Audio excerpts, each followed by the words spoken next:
All right, welcome to Peace of Mind Radio Podcast. I am Brian Ramsey. That is Eric Douglas. And Aaron McAndrew. Yeah, and we are Family Planning Partners. Our phone number, since I don't think we've ever done this, starting something totally new. For those of you listening on podcast, our phone number is 502-200-5210. So if you find anything that we say throughout these podcasts interesting and you want to give us a call, there's our number, which I don't think we've done ever. That's important. We're starting a new trend today. At least not at the beginning. Yeah. We're going to give our contact information out. Okay, so we talked about this last week very briefly, that we were going to have this conversation this week about owning real estate in your IRA or your Roth IRA, which don't know how anybody would accumulate enough money to buy a house inside your Roth, but maybe there's some people out there. But anyway, that's what we're going to talk about. Is really it's not necessarily, we're not going to approach it from any other aspect of pros and cons, right? That's right. It. Mm-hmm. And we're not going to get too much in the weeds. If that's what you want to do, pick up the phone and call us, and we'll walk you through the pros and cons based on your specific situation. Because I will tell you, I've got I got several clients that do this, but they do it in totally different ways that basically addresses all the different aspects of what we're going to talk about.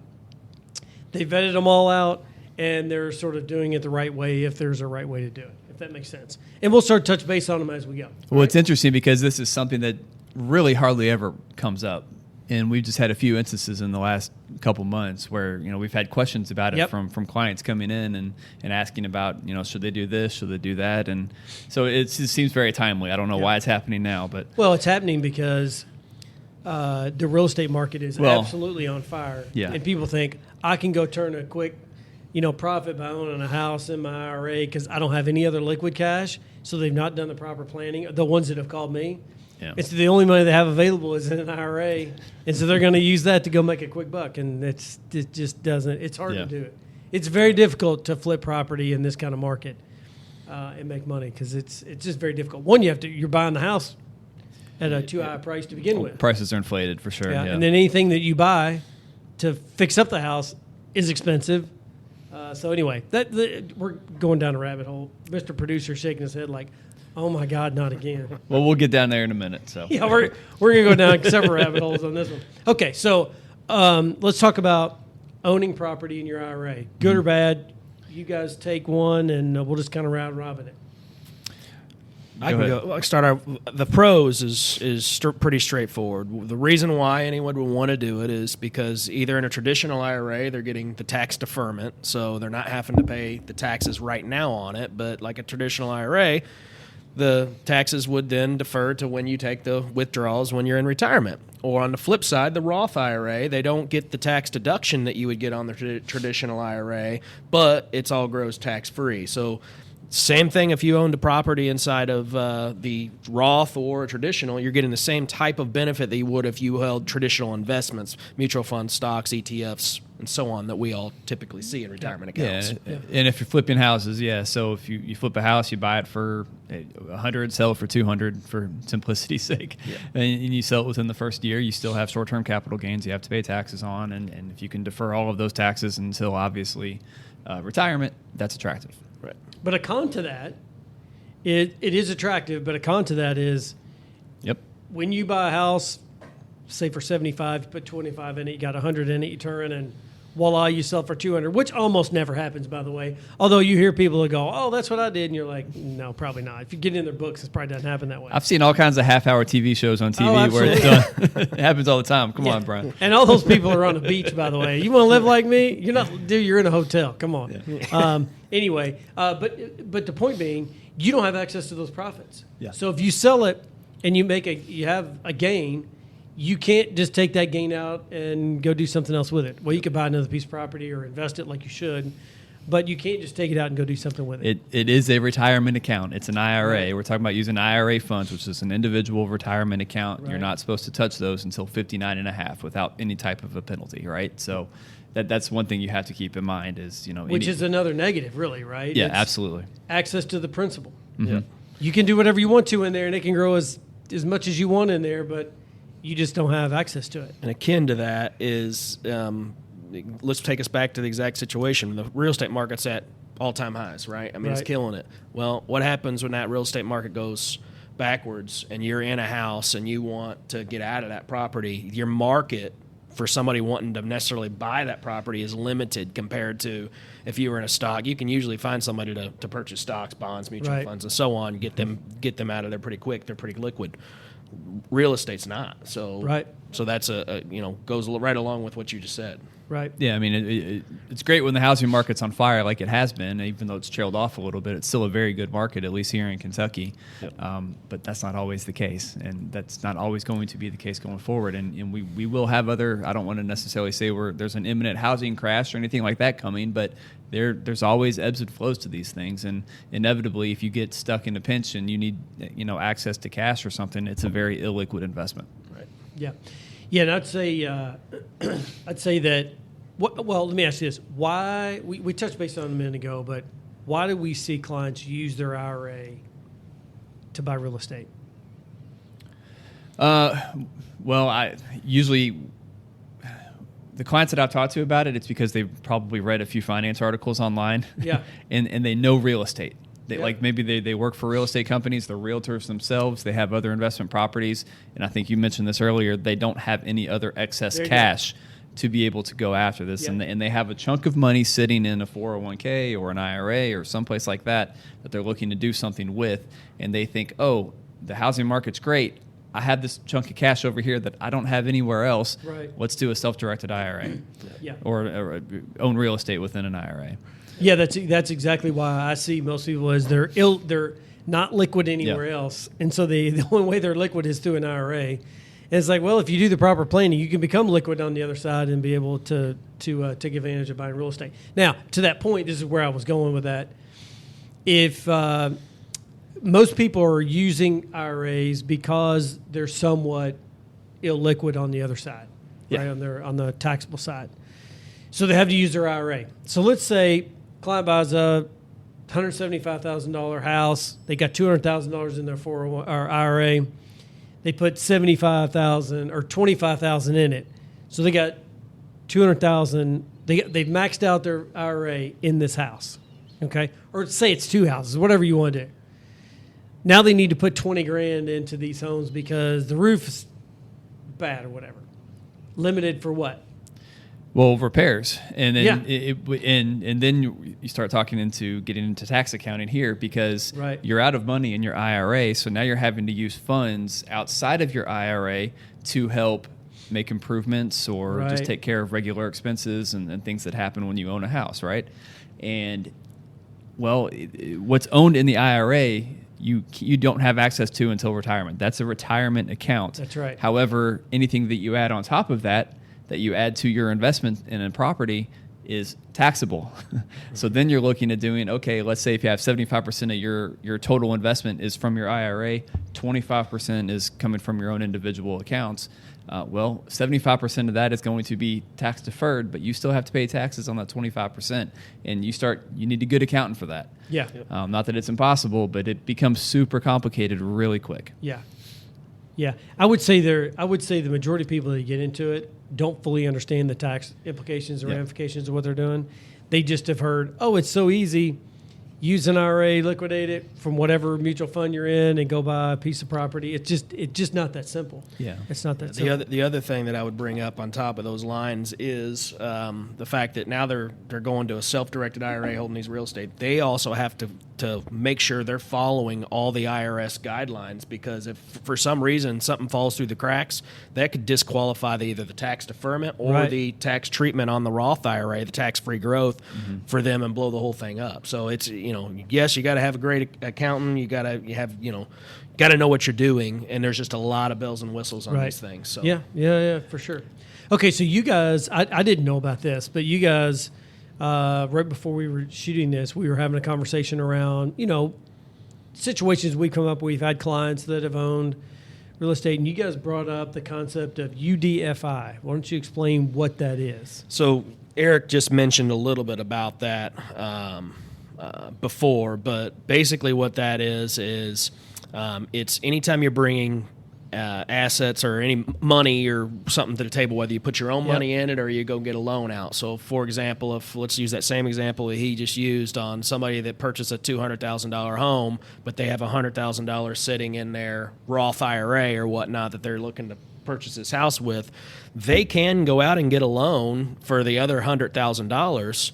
But the problem with that is not all of the income from that's going to become tax-free growth, just like it would be if it was just inside of a Roth IRA. Right. So in this example, if you've got $100,000 in your Roth IRA, you buy a $200,000 house, you went out and got a mortgage loan or whatnot to cover the other $100,000 of it, 50% of every dollar that you make in income on this house is still going to be taxed because it's not related. It's unrelated debt. Financing income is what it's called, unrelated debt financing income. So, and it's taxed at, that's still subject to tax because, like Eric was mentioned earlier, that's not being held inside of the IRA. And that's a very, very simple example, right? But most of the time, you're not going to have a 50-50 split right down the middle, right? And especially when you come to the table with your own money that you're making improvements. Well, if you bring, $20,000 to make an improvement to the property out of your own individual accounts, that's taxable. Well, that might raise the value of the investment up, let's say $50,000 after the improvements have been made, and that might cause you to increase the amount of rent. So then you're looking at what proportion, or what percentage, I should say, of that increase is taxable versus not, and it can get really, really tricky. And once again, going back to your point, you don't want to inevitably do something or mistakenly do something that's going to blow up the value of using the IRA, which is a tax deferral, right? You don't want to blow that up. You need to hold on to that very carefully. So let's talk about one things that we talk about when clients come in and they own real estate. We talk about ownership of the asset, because we're all about making sure that you have every one of your assets titled properly, or they have proper beneficiary designations, right? So in the IRA, you obviously have beneficiary designations. That's fine. But when it comes to titling of an asset, anytime you own real estate, it needs to be owned in a what? LLC. A limited liability risk mitigation strategy is what we refer to it as. So any asset that you own inside of an LLC, that's all that's at risk for that potential liability in that entity. So what we tell every client is, if you own real estate outside your primary residence, it needs to be owned inside of an LLC. You own it inside your IRA, it's not owned inside of an LLC, which is, again, not necessarily the ideal way to own a piece of property outside of an LLC, because you just don't have that risk prevention measure that we like to use when you own real estate that's not your primary resident, right? Yeah, because once again, an IRA is an individual account. Yeah, right. So it can't be owned inevitably by something that's not an individual. That's right. So. Now, the one thing it does do is it does pass outside of probate, so we don't have to worry about that. That's a good thing. But it's the risk side of it that you can't control what happens on your property. I still have real estate. I had a home in Lexington, and we didn't know this, but we had a no pet. Provision, and come to find out, we had somebody that we were refinancing it. This has been 15 years ago, but anyway, we were refinancing it, and they did an appraisal, and then went by, and it was like a vicious dog.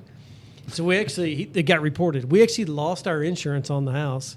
They gave us a 30-day notice. Oh wow! It was a vicious dog. Sure enough, the guy took a picture of it. It was a big dog, but it was a vicious dog. Put it that way. So not only do we have to switch insurance, we went out and got, I don't know what policy it was at the time, but we wound up getting more insurance on it because this guy had a vicious dog. We're like, what happens if this dog goes out and bites the mailman, whatever comes on the property? I mean, you just never know what happens, right? And so it's just not worth. I don't think. Well, if you own real estate outside your primary residence, you have to own an LLC. That's the point. Yeah, absolutely. Okay.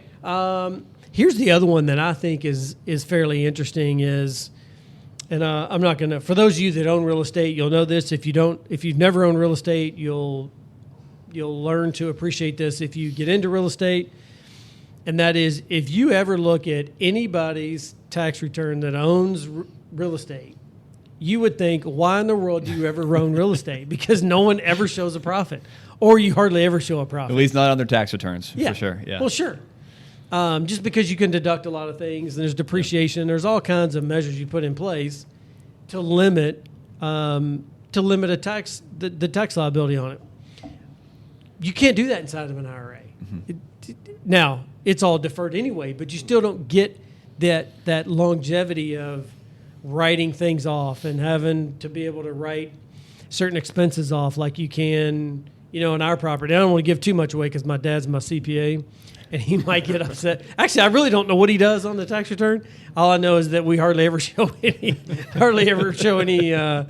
we have to report every year. But maybe, I don't know, maybe we're doing things the wrong way. I don't know. But some of the immediate benefits you're talking about that you get from owning real estate, you don't get to receive those immediate benefits, like the write-offs and things like that, because you're getting a much longer-term benefit, which is the tax-deferred growth and obviously generating more retirement income. Yeah.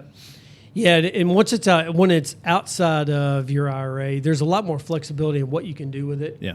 And how you report things is just I don't know. I will tell you, I'm not a huge fan of owning real estate inside your IRA. Are you guys? Granted, we are investment guys, so it might come across as being a little bit biased or skewed, but generally speaking, no. I mean, the way I view your IRAs well, let me back up a little bit. What I see so many times is the people that are usually most often wanting to do real estate in their IRAs are real estate people. Yeah. And we all know real estate people. And don't misunderstand. I'm not disparaging real estate as a bad investment by any means. I know some really good friends of mine that have done really well utilizing real estate as investments, and they own all kinds of rental properties, and that's a fantastic way to build wealth. And if you know what you're doing, that's really, really great. But that's usually one thing I see with real estate guys, real estate girls, I should say, or folks. That's all they know, and that's what they stick with. Yep. And they don't necessarily know investments, and they'd stick with real estate because, to some degree, they've done well with it. They have reason to believe in it, and they seem to think, they probably think that they will continue to do well with it. But what that leads to is a lack of diversification in your portfolio. Yeah. And, real estate, once again, is fantastic, but it's fantastic on this side of your portfolio. This side of your portfolio is generated for retirement income. These are your retirement funds, and they serve a different purpose than, owning real estate in an overall portfolio. Yeah. Not to say that one's good, bad, and different or better than the other, but there's an additional risk when you mix the two, and you're just creating a lack of diversity in your overall portfolio.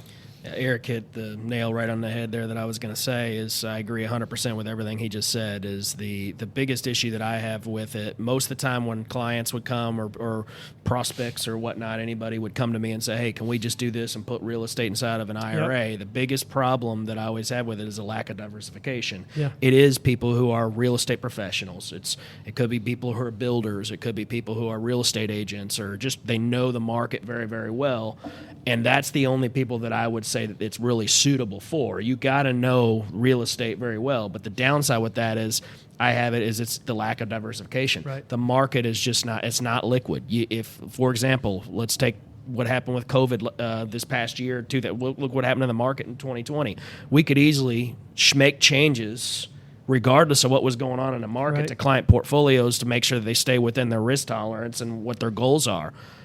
If we have 100% of our assets tied up into one property and the market goes south at some point in time, how are we getting out of that? How are we making any type of changes? And I'm not saying we need to get out, but how do we got our hands really kind of cuffed and we're tied there. So those are some of the reasons why I don't like it. But if there is somebody that's going to do it, they need to understand it, not only understand real estate, but also understand what all the rules are and guidelines, because they could really be hurting themselves if they go outside the area there. The thing about, so I'll ask you guys this question. The thing about real estate is, what are the two numbers that most people talk about when they invest in real estate?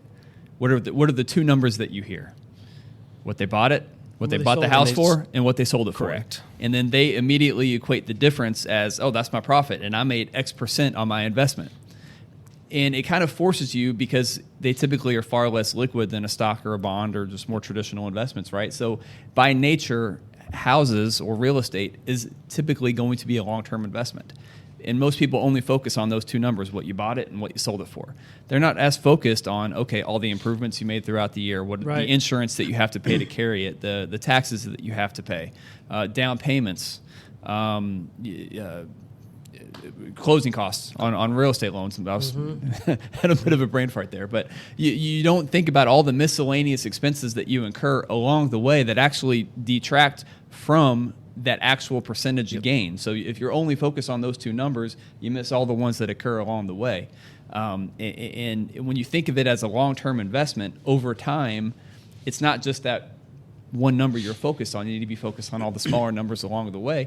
And some people get so wrapped up in that, I made 50% on this house. Well, did you really? Probably not.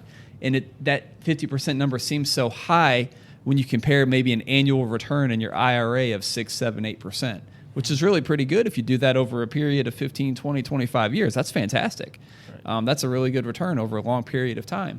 And overall, that accumulation of gains is going to make a really significant dent or a really significant amount of money for you. But it just doesn't have the immediacy or the shock factor that you will when you buy and sell real estate. Yeah, so you guys really spoke to what I wanted to say about the diversification piece and why I say that I'm not a huge fan of owning real estate inside of an IRA is most people don't have the volume of cash in their IRA to buy a multitude of properties. Typically, it's one or two. So it's nearly no different than buying one mutual fund or one stock or two mutual funds and two stocks. You got one piece of property. And historically speaking, I'm not going to talk numbers because then compliance will never approve this.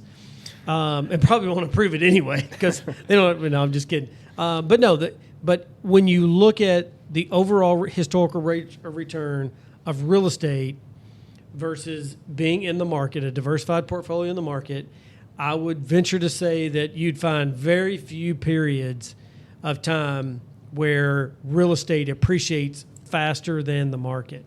I just don't ever. I mean, it happens maybe in small spurts. Like right now in Kentucky, it's really through the middle of 2020 and really it's calmed down a lot now, the real estate market. But let's say for about 6 to 8 months here, it was nutty. Yep. So maybe that part of that little time period outperformed the market, but historically speaking, I just venture to say that that's not the case. Right. And so why would you take everything and put it into an asset that appreciates at 2, 3, 4% versus having in the market, which historically has returned a lot higher rate of return than that? I just don't. The numbers don't add up to me, and I'm a numbers guy. You guys know that, and I've done it over and over and over, trying to justify it to me, so that I can give proper advice to a client. I just don't see where the numbers work. Well, it's also worth noting you're a real estate guy too. I mean, you own real estate, right. So it's not like you're speaking out of turn here. Right. And I don't want anybody to misconstrue what we're saying here. I think all of us agree that there's a good place. Real estate's a solid investment, a good place for a portion of your portfolio, not all of it, and not all of it in an IRA. So, right. Yeah. If you had a $400,000 IRA and you took $100,000 of it and you went and bought 2 little pieces of property somewhere, that's fine to do that. Right. But that's not the case what we see typically. Somebody comes in and says, I got $400,000, I'm putting all $400,000 of it into real estate. And I just don't, the numbers don't work for me. Right. I just don't see how they work out. So, but anyway, if you have questions about owning real estate inside of an IRA, call us. We'll be happy to kind of walk you through it. And really, it kind of goes back to what I said in the very beginning. Everybody's situation is a little bit different and unique, and it may work out to where it might make some sense, right? But you might consider owning it outside of an IRA too after you talk to us. So either way, call us. We'll be happy to sit down and talk to you, talk about real estate. Anything else you want to talk about is fine with us. We don't charge for our first meeting, so if you want to just come in and sit down and chat about anything you want to, no problem whatsoever. If you want to give us a call, we're happy to take a call as well. Our phone number, 502-200-5210. And you can hit any of our extensions, and we'll be happy to talk to you. Thanks for watching, and I'm going to let Eric sign us off for another week. I feel like we've done enough of these. You should probably be able to do this by now. Can't do it. If you're watching on YouTube, hit the red button in the corner to subscribe. Be the first to get notified when we release any new content. If you're listening to us on Apple, if you can give us a quick rating, 5-star review would be fantastic. Helps us get a little bit more exposure and increase awareness of what we're doing here. And like Brian said, if you have any questions, please feel free to give us a call. Thanks Have for a good listening. week. The information given herein is taken from sources that IFP Advisors, LLC, doing business as Independent Financial Partners, IFP, IFP Securities, doing business as IFP, and its advisors believed to be reliable, but it is not guaranteed by us as to accuracy or completeness.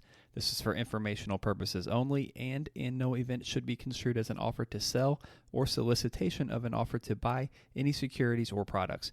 Please consult your tax and/or legal advisor before implementing any tax and/or legal related strategies mentioned in this publication, as IFP does not provide tax and/or legal advice. Opinions expressed are subject to change without notice and do not take into account the particular investment objectives, financial situation, or needs of individual investors. This report may not be reproduced, distributed, or published by any person for any purpose without IFP's express prior written consent. Securities offered through IFP Securities, LLC, doing business as Independent Financial Partners, IFP, member of FINRA and SIPC. Investment advice offered through IFP Advisors, doing business as IFP, a registered investment advisor. IFP and Family Wealth Planning Partners are not affiliated. The information given herein is taken from sources that IFP Advisors, LLC, doing business as IFP, IFP Securities, LLC, doing business as IFP, and its advisors believed to be reliable, but it is not guaranteed by us as to accuracy or completeness. This is for informational purposes only, and in no event should be construed as an offer to sell or solicitation of an offer to buy any securities or products. Please consult your tax and/or legal advisor before implementing any tax and/or legal related strategies mentioned in this publication, as IFP does not provide tax and/or legal advice. Opinions expressed are subject to change without notice and do not take into account the particular investment objectives, financial situation, or needs of individual investors.